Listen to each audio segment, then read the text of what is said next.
తాకట్టులో ఉన్న బంగారాన్ని విడిపించి ఆ రోజు ఆన్లైన్ రేటుకే మేము కొంటాం. Sharma gold company. నమస్తే రమ్మగారు. నమస్తే జయ. రమ్మగారు, ఇంటిని ఎప్పటికప్పుడు శుభ్రంగా క్లీన్గా ఉంచుకోవాలని ఉంచుకుంటాం కూడా. కానీ కొన్ని సందర్భాల్లో చేయలేకపోతాం. కొన్ని పనులు అలానే వదిలేస్తాం. కొంతమంది బద్దకించి మరీ వదిలేస్తూ ఉంటారు. మొత్తం క్లీన్గా సర్దుకున్నాం అనుకోండి, ఇప్పుడు షింక్లో గిన్నెలు అయి ఉంటాయి, తీసి బయట పెట్టేసామంటే కిచెన్ అంతా భలే ప్రశాంతంగా కనిపిస్తుంది. అప్పుడు ఒక పని చేయడానికి ఉత్సాహం అనిపిస్తుందండి. లేవగానే పక్క దుప్పట్లు కానీ బెడ్షీట్స్ కానీ మడత పెట్టరు, చాలామంది ఫోల్డ్ చేయరు, అట్లానే వదిలేస్తారు. ఇల్లు చేసుకుంటారు, తుడి చేసుకుంటారు, మిగతా అన్నీ అయిపోతాయి. కానీ ఎంత చేసినా ఆ రూమ్లోకి వెళ్తే కంఫర్ట్గా అనిపించదు. అలానే బట్టలు కూడానండి నలిగిపోయి ముడతలు వచ్చేసి, ఉతికిన బట్టలు ఎప్పటికప్పుడు తీగ మీద నుంచి తీసి వెంటనే ఫోల్డ్ చేసుకుంటే నీట్గా ఉంటుంది. మనం ఈ కుర్చీల మీద వేసి ఆ బెడ్ల మీద వేస్తే ముడతలు అయిపోతే అసలు ఉతికిన ఫీలే రాదు. అవును కదా రామగారు. మనము ఇవన్నీ బద్ధకము, పని చేయలేకపోవటము, సమయం చాలకపోవటము, మనకు మళ్ళీ రోజు బయటకు వచ్చేసేయటము, మనం తప్పిస్తే ఆ పని చేసేవాడు ఇంట్లో ఇంకొకడు లేకపోవటము, ఇలాంటివి కొన్ని ప్రాబ్లమ్స్ ఉంటాయి. అవును. కాకపోతే ఏంటంటే మనకి చిన్నప్పుడే 2వ క్లాసు 1వ క్లాసు ఉతికిన బట్టలు ధరించి, శుభ్రంగా ఉతికిన బట్టలు ధరించి అనేది ఒక పాయింట్ చెప్తూ ఉండేవాడు. ఉతికిన బట్టలు వేసుకోవటం అంటే శుభ్రంగా ఉన్నవి అని అర్థం. ముడతలు నలిగిపోయినవి అలాంటివి కాదు అని. ఇస్త్రీ బట్టలు అని నియమం లేదు అందులో. అవును.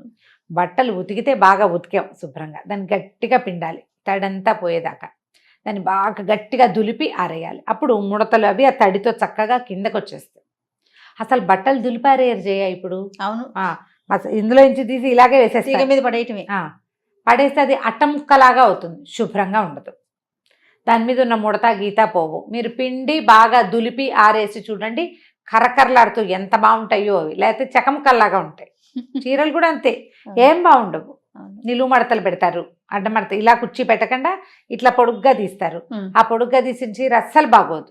అడ్డగా కుర్చీయే పెట్టుకోవాలి, అంతే పద్ధతి. అయితే ఇది జనరల్గా ఏంటంటే చాలా మందికి ఎప్పుడు ఒక డౌట్ వస్తూ ఉంటుంది, బట్టలు నలిగిపోతే ఏమవుతుంది, చూడ్డానికి బాగోదు అంతేగా అని. మనం వేసుకున్న బట్టలు లేదా మనం పడుకునే పక్కలు, ఇవి మన తాలూకు మనసుని క్యారీ చేస్తాయి. మనతో పాటే కదా మన మనసు ఉండేది జయ. ఎప్పటికీ బట్టలు వేసుకున్నాం, ఓ చీర కట్టుకున్నాం, ఓ డ్రెస్ వేసుకున్నాం అనుకో, మనం వేసుకుంటాం, మన శరీరం మీద ఉంటుంది, చూసేందుకు జనానికి మనం కనపడతాం. ఇప్పుడు ఈ బట్టలు దేన్ని క్యారీ చేస్తున్నాయి, మనని, మన మనసు, మన బ్రెయిన్, మన తాలూకు మూడ్స్ అన్నిటినీ కూడా, మన వ్యక్తిత్వాన్ని, మనని పూర్తిగా వ్యక్తిత్వంతో సహా మనని బట్టలే క్యారీ చేస్తాయి. అవును. ఇప్పుడు మన బట్టలు ఒంటి వంగి మనం చూసుకోం కదా, ఎదుటి వాళ్ళు చూసుకుంటాం కదా అనిపిస్తుంది. ఎదుటి వాళ్ళు కదా చూసేది, మనం చూసుకోము. కానీ మనకు తెలుసు కదా మనం మురికిగా ఉన్న బట్టలు వేసుకుని ఉన్నామని, నలిగిపోయిన గుడ్డలు వేసుకుని ఉన్నామని. ప్రెషర్ఫుల్గా ఫీల్ అవుతాం మనం. దాన్ని ఆ కంఫర్ట్ ఉండదండి. కంఫర్ట్ ఉండదు. ఎలా ఉంటుందంటే మన సబ్కాన్షియస్లో ఒక నలిగి అణిగిన భావన ఉంటుంది. పక్కలు కూడా అంతే, పక్క శుభ్రంగా ఉంటే ప్రశాంతంగా నిద్ర పడుతుంది. అదే నలిగిపోయినవి పాచి పక్కలు, నిన్న పొద్దున వేసుకున్నటువంటి దుప్పట్లు, మొన్నప్పుడు వేసుకున్నవి, ఆ తర్వాత ఏమో కప్పుకుని వదిలేసిన బెడ్షీట్లు ఉంటాయి కదా, కంఫర్ట్స్ కప్పుకుంటాం, కంఫర్టర్లు పెద్దవి కప్పుతారు, నీట్గా మడత పెట్టరు. ఇవన్నీ కూడా మన ప్రశాంతతని పాడు చేస్తాయి. ఒక రోజులో ఒక పూటలో కాదు, లాంగ్ రన్లో. మనము చక్కగా తెరిపిగా ఉండేలాంటి వ్యవహార శైలి ఉండదు మనకి. ఇల్లు కూడా అంతే, నువ్వు అన్నట్టు సింకులో గిన్నెలు, స్టవ్ గట్టంతా చీదరబాదరగా ఉంటే ఏం బాగుంటుంది. అవన్నీ క్లియర్ చేస్తే చక్కగా చిక్కు తీసిన ఫీలింగ్ ఉండి హాయిగా ఉంటుంది అంతే. ఈ హాయి మనకి ఒక్క గ్లాన్స్లో ఒక్కసారి తగులుతుంది బ్రెయిన్కి, అంతే. వంటింట్లోకి వెళ్ళి రాత్రి అంతా శుభ్రం చేసుకున్నాం, ఆ నైటీ తడిచిపోయింది, బట్టలు విప్పారేసి చక్క మంచి నైటీ వేసుకుని హాయిగా పక్క మీద పడుకున్నాం. పొద్దున్న లేచి బ్రష్ చేసుకుని వంటింట్లోకి రాగానే వంటిల్లు తెరిపిగా ఉంటే ఒక చిక్కు తీసిన భావన మనకి 1 సెకండ్ వస్తుంది జయ. ఆ 1 సెకండ్ బ్రెయిన్ ఎంత బాగా యాక్టివ్ అయిపోతుందంటే ఆ రోజు పనంతా బాగా చేయగలుగుతాం. ఎంతసేపు మా ఇల్లు ఎంత బాగుందో, మా ఇల్లు ఎంత నీట్గా ఉందో అని అనుకోం మనం, అలా అనిపించదు. ఒక్క క్షణపు ప్రశాంతత మన మిగిలిన అన్ని పనుల మీద ప్రతిబింబిస్తుంది. సోఫాలు నీట్గా ఉండటం, పేపర్లు గీపర్లు పేపరాయి దెబ్బరాయి కాకుండా ఒకదాని మీద వేసి చక్కగా నీట్గా పెట్టడం, బల్లలన్నీ దుమ్ములు లేకుండా ఉండటం, డైనింగ్ టేబుల్ తుడిచి ఉండటం, టేబుల్ మీద గ్లాసులు స్పూన్లు అవి ఇవి అలా అలా పెట్టేయకుండా ప్రాపర్గా పెట్టుకోవటం. చాలా సామాన్లు పెట్టుకుంటాం డైనింగ్ టేబుల్ మీద, ఆ పెట్టినవన్నీ ఒక ఏమన్నా ఆర్డర్లీగా పెట్టడం, ఆర్డర్లో పెట్టడం. అవును. ఎక్కడ ఉండవలసిన వస్తువు అక్కడ ఉండటం. దానివల్ల ఏమవుతుందంటే బుద్ధికి ప్రశాంతత వస్తుంది, తద్వారా ఇంట్లో ప్రశాంతత వస్తుంది. మనము చిరాకు పడుతూ చర్చలాడుతూ విసుకుంటూ తిట్టిపోస్తూ అలా ఉన్నాం, నలిగిపోయినట్టుగా ఉండం, మనం ఫ్రెష్గా ఉంటాం. ఈ ఫ్రెష్నెస్ని సాధించాలంటే ఒళ్ళొచ్చి పనిచేయాలి, అంతే. దానికి అదే మార్గం. ఎవరు చేస్తారు? లేకపోతే ఇప్పుడు ఏం చేయొచ్చు అంటే మనం భర్తని పిల్లల్ని భాగస్వాముల్ని చేయండి.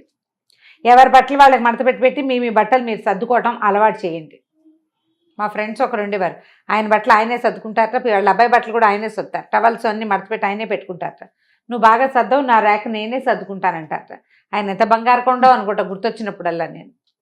ఆయన బట్టలు ఆయనే పెట్టుకుంటారు. ఐరన్ చేయించుకోవడం కూడా తన ప్లాన్ ప్రకారం ఆయనే ఐరన్ చేయించుకుంటారు. ఐరన్ అబ్బాయి వస్తాడు, తోవి బట్టలు తీసిస్తారు, ఇస్త్రీ చేసే అబ్బాయి వచ్చినప్పుడు ఆయన ఫలానా వివు అని చెప్తారట. ఎంత బాగుంది, సూపర్. పిల్లలకి అలవరచండి. లాగులు వేరేగా పెట్టుకోవటం, చిన్న చెడ్డీలు ఉంటే అవి వేరేగా పెట్టుకోవడం, షర్ట్లు వేరేగా పెట్టుకోవటం.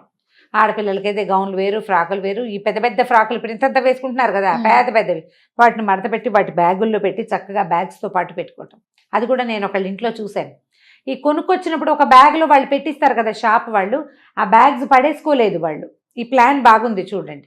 ఇప్పుడు మనం ఏం చేస్తాం, ర్యాకులో ఆల్రెడీ బట్టలు ఉంటాయా, ఇంత పెద్ద గౌన్లు అందులో ఇరికించడానికి ప్లేస్ ఉండదు. వాళ్ళు ఇచ్చే బ్యాగ్ కరెక్ట్గా సరిపోతుంది. ఆ మడత ప్రకారం మడిచి నీట్గా రోల్ చేసి అందులో పెడితే ఆ బ్యాగ్ని అల్మార్లు పై అరలు కొన్ని ఒకటి ఖాళీగా ఉంచుకున్నాం అనుకోండి, ఈ 5-6 బ్యాగులు పిల్లలందరి దగ్గర ఈ పెద్ద గౌన్లు ఉంటున్నాయి. సూట్లు కొంటాం, పిల్లలకి బ్లేజర్లు కొంటారు, వాటికి కూడా ఒక ప్యాక్స్ వస్తాయి, ఆ ప్యాకుల్లో పెట్టేసుకోవటం. బ్లౌజులు వేరేగా చిన్న బాక్స్లు ఏర్పరిచి బ్లౌజులు చక్కగా అరేంజ్ చేసుకోవటం. బట్టలు అరేంజ్ చేసుకునేందుకు కూడా ఎన్ని వీడియోలు ఉన్నాయి జయ, అసలు ఎలా మడత పెట్టాలి, ఎలా అరేంజ్ చేసుకోవాలి. లోకల్ వీడియోలు చూడకండి, ఫారిన్ వీడియోలు చూడండి, చాలా బాగా యూజ్ అవుతాయి. వాళ్ళ ప్లాన్ చాలా బాగుంటుంది, నీట్గా రోల్ చేయటం. మా అబ్బాయి ఎప్పుడు ట్రిప్స్ వెళ్తాడు కదా, వాడు మొత్తం బట్టలన్నీ రోల్స్గానే ఉంటాయి జయ. టీషర్ట్లన్నీ రోల్సే, లాగులన్నీ రోల్సే, టవల్స్ ఆ రోల్స్ అన్నీ పేర్చేస్తారు. ఊర్లు తీసుకెళ్ళేవి ప్రయాణానికి స్పేస్ కలిసి వస్తుంది. ఏం నలిగిపోవంటాడు, నలిగిపోతాయి ఇస్త్రీ మడతలు పోతాయి అంట. నేను ఏం నలగవు, ఇలాగే బాగుంటాయి అంటాడు. వచ్చేటప్పుడు కూడా అలాగే అన్ని చుట్టాలు పెట్టుకొస్తాడు, చుట్లన్నీ విప్పుకుని మెషిన్లో వేసుకోవాలి మేము. నా కూతురు ఇప్పుడు ఇంట్లో తనే సర్దుకుంటుంది రమ్మగారు, అంత యూట్యూబ్ మహిమ. ప్రతి ఫ్రాక్ అయినా టీ షర్ట్ అయినా ఇలా ఇంతే రమ్మగారు, అంతే ఫోల్డింగ్స్. నేనేమో చక్కగా నేను కానీ అమ్మ కానీ చక్కగా బిల్ల మడతలు వేసి పెడతాం, మొత్తం ఓపెన్ చేసి రోల్ చుట్టేసుకుంటుంది. ఇలాగే పెట్టుకోవాలి మమ్మ, చుట్టుకుని ఇట్లా నుంచో పెడుతున్నారు. అంతే రమ్మగారు. అంటే ఇప్పుడు ఈ చక్క ఫ్రాకులు ఉంటాయి కదా నిలబడేవి, వాటిని రోల్ చేయలేం, కానీ టీ షర్ట్లు, లాగులు, అవి ప్యాంట్లు, పైజమాలు అవన్నీ రోల్ చేసేయచ్చు.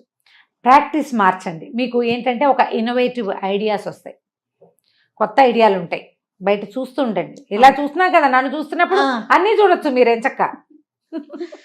ఏదో ఒకటి కొత్త ప్లాన్ మార్చితే, అల్మార్లు మార్చుకుంటే, కిచెన్లో సెటప్ మార్చుకుంటే, దుప్పట్లు మార్చుకుంటే, దుప్పటి వేసుకునే విధానం మార్చుకుంటే, బట్టలు పెట్టుకునే విధానం ఐడియాస్ మార్చుకుంటే చాలా కొత్తగా ఉంటుంది జీవితం. ఎంత డిఫరెంట్గా ఉంటుందో డైనింగ్ టేబుల్ అరేంజ్మెంట్ దగ్గర నుంచి. మనం ఎలాగో బోల్డని హోమ్ టూర్లు కూడా చూస్తున్నాం కదా అందరివి, వాళ్ళవి ఐడియాలు ఏమైనా కొన్ని ఉంటే క్యాప్చర్ చేయండి, వాటిని ఓన్ చేసుకోండి. ఇప్పుడు ఎవరికైనా ఏదైనా ఎవరైనా చెప్పవలసిందే కదా, మన ముందు తరాల నుంచి మనం నేర్చుకున్నాం. మన తరంలో కూడా మనకు నచ్చిన వాళ్ళ దగ్గర నుంచి కొన్ని నేర్చుకోండి. నేను పుస్తకాలు చదువుకోండోయ్ అని చెప్తా, నేర్చుకుంటున్నారు కదా. కొన్ని పిల్లలకి కథలు చెప్పండి అని చెప్తున్నామా, అది నేర్చుకుంటున్నారు. అట్లాగే ఇలా కొన్ని కొత్త ఐడియాలు క్యాప్చర్ చేసి ఇంటిని మార్చుకోండి. తద్వారా మీ మైండ్ సెట్ మారుతుంది, మీ జీవన విధానంలో మార్పు వస్తుంది. మంచి ఏమనాలంటే క్వాలిటీ లివింగ్ చేతొస్తుంది మనకి. దానికోసం ట్రై చేయండి. నలిగిపోయిన బట్టలు, నలిగిపోయిన పక్కలు, ఎబరాయి దబరాయిగా ఉన్న సోఫాలకి స్వస్తి చెప్పేయండి వాటితోటి. బై బై చెప్పేది. కొత్తవి కొనుక్కురమ్మని మాత్రం నేను చెప్పట్లేదు, ఉన్న వాటిలోనే ప్లాన్ మార్చుకోండి అని చెప్తున్నా, అంతే. తప్పకుండా రమ్మగారు. నమస్తే. నమస్తే.